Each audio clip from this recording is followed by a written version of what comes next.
Hello viewer, we will create the designs, shapes as well. Let's try the option there, make the changes around it. We have to pick up the shapes.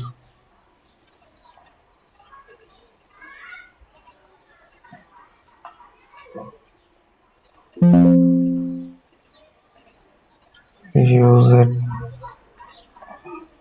make the eraser tool.